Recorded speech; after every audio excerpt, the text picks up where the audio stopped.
Hey everybody, and welcome back to my channel. Today I'm going to be continuing the story of my life living with generalized anxiety disorder.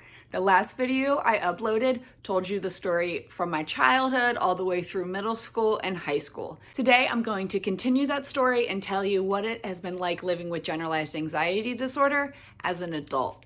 I tried to split up this anxiety story time in the most logical place possible. So the first video I talked all about my childhood, and in this video I'm going to be talking about my adulthood. However, there may be some things from the first video that I mention in this video. So you will probably want to go back and watch the anxiety story time part 1 before you watch this video.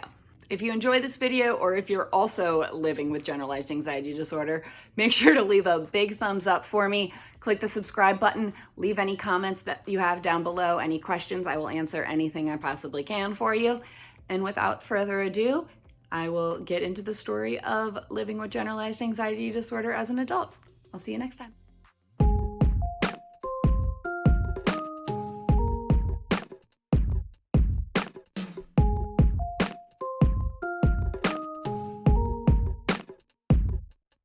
Now we're gonna fast forward a few years. We're gonna go up to, I believe it was 2017. So now we're at 5 years after I graduated high school. I have not gotten any help or any professional help for my mental illnesses since sophomore year of high school. So it had been like 7 years since I had seen anybody. And I was struggling a lot. At this point, I had started dating Jake, and he kind of nudged me in the direction of, you need to figure your crap out. You need help. Like, I love you, you're incredible, but there's stuff going on up there. You know it, I know it, and you need to figure out what's going on. And I resisted that for months. I didn't want help. I didn't want to go to therapy. I didn't have a great experience in therapy the time before. I knew that I needed it. I knew that I needed help, that I needed medication. I remembered being on the antidepressants when I was a teenager, and like, they helped a lot, and I needed that because I was in such a rough spot. But I was so scared. So it took a while, but eventually Jake came with me and we did an intake appointment at a local therapy office, and I started going there. I've been lucky enough to only really go to practices that also have psychiatrists in that practice. So the center that I went to go to therapy also had people that I could go to for my medications. So I started therapy and I started taking antidepressants again. At that point, they only put me on an antidepressant. I've always been really cautious of anxiety drugs because, I mean, the first drug that comes to my mind when I think of anxiety drugs is Xanax. And I have a very addictive personality. I don't want anything like that. I don't want anything that strong. I don't want to be a zombie either. So I just assumed that like anti-anxiety drugs, I just won't do them. That they're not for me. I will take the antidepressants that also have anti-anxiety features to them, and that's fine. So when I started going to therapy again and went back on medications, they put me on Prozac, which is an antidepressant, but also helps with anxiety. And I was on that for a few months, going to therapy for a few months, until I went to the mental hospital. Now, I did a full video on the process of checking myself into the mental hospital and that whole story, so I'll make sure to leave you guys that link. And I'm going to give you more detailed information on that a little later. But the main point for this story that I want to tell is that this was the first time anybody gave me anxiety meds. When you go to a mental hospital, for me, the whole point, at least for the short-term hospital that I was at, was medication management. They get you on meds, they make sure you're stable, and then they send you out to the real world where you go to therapy to continue working on yourself. So they try to get you in to see a doctor pretty quickly. I did come in over the weekend, and it was almost New Year's, so there was like no staff there. It took me, I believe, 2 days before I saw a doctor, something like that. They do try to get you in within the first 24 hours, but that was just my luck. So I saw the doctor, and I told her what I was on. They ended up taking me off of Prozac and they put me on Cymbalta, but she also offered anxiety meds. And I told her, I was like, I don't want anything addictive. I don't want any benzos. I don't want anything that's going to mess with my mind. It's probably part of my anxiety, but the idea of taking a drug that takes away my control of my brain, control of my body, whatever, I don't like it. It scares me. So the idea of taking things like Xanax that kind of take away that control from you, take away your emotions, I didn't want it. I wasn't interested. And she said, there's another option, right? I genuinely didn't know there was another option. And I was so happy. I actually still take that medication today. It's called Buspar. I take it 3 times a day.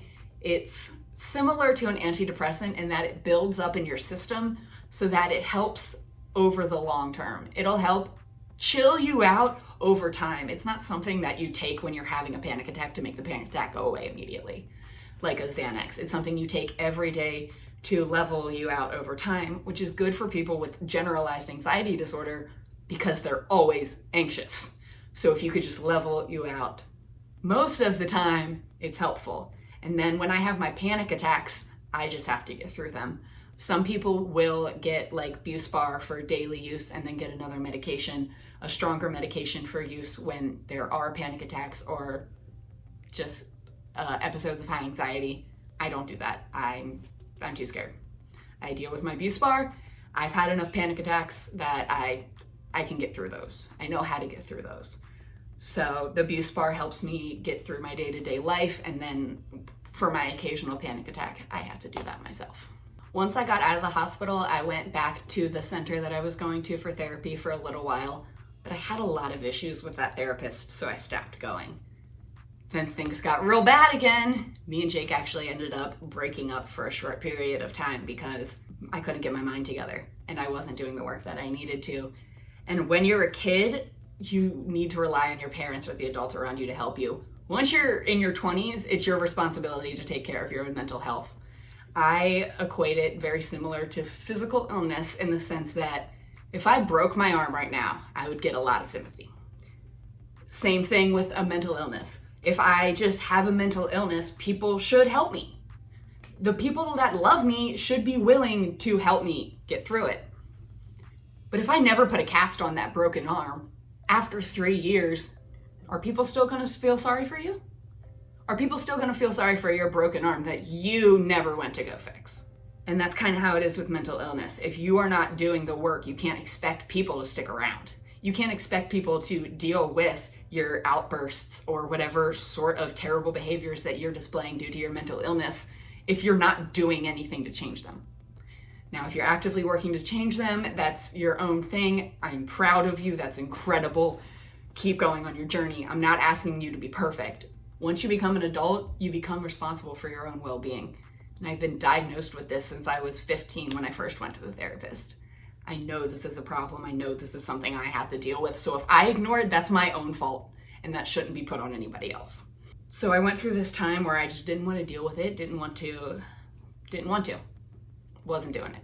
I had a really bad experience with my last therapist and I wasn't going to see anybody else. And then me and Jake broke up and that kind of was a click in my head, like, no, get your crap together because you do not have this man to rely on anymore. At that time, I obviously didn't think we would be getting married.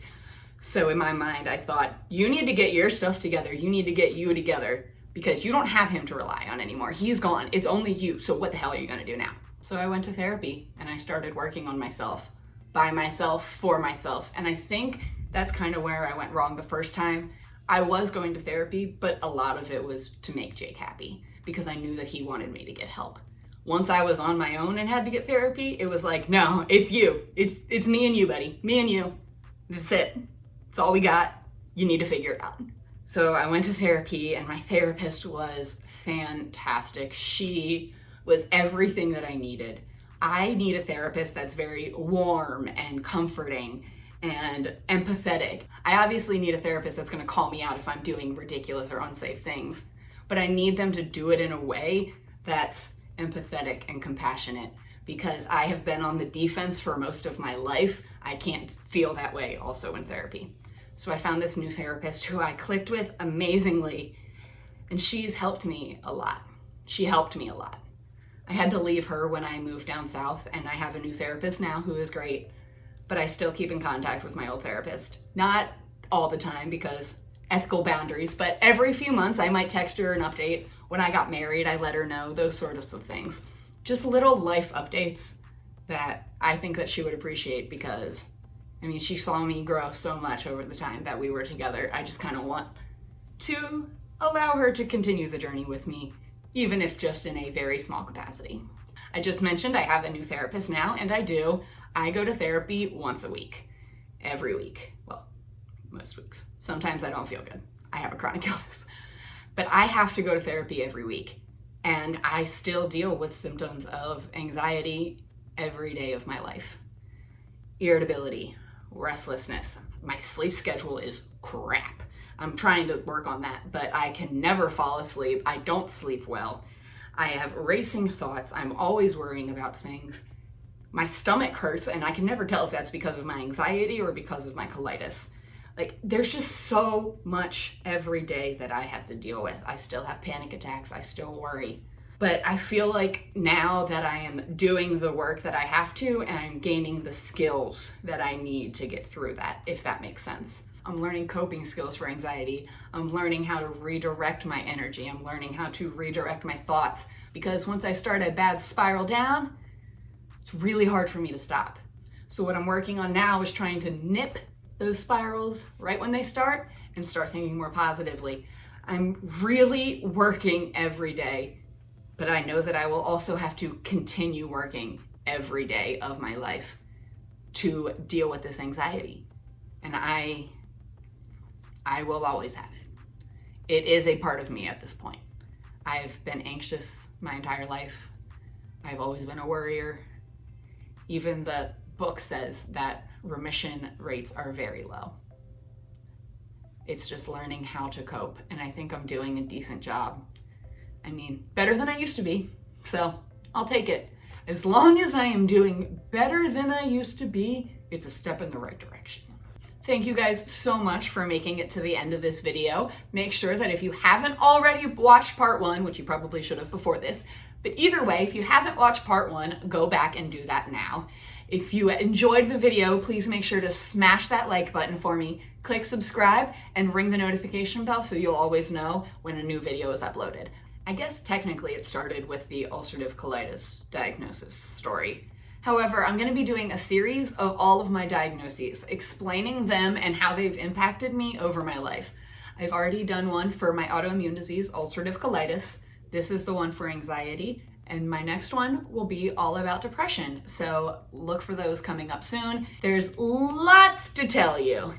Make sure you don't miss it. Again, I really hope you enjoyed this video. I can't wait to see you all next time. I'm Devin, this is Just a Mental Note, and I'll see you then.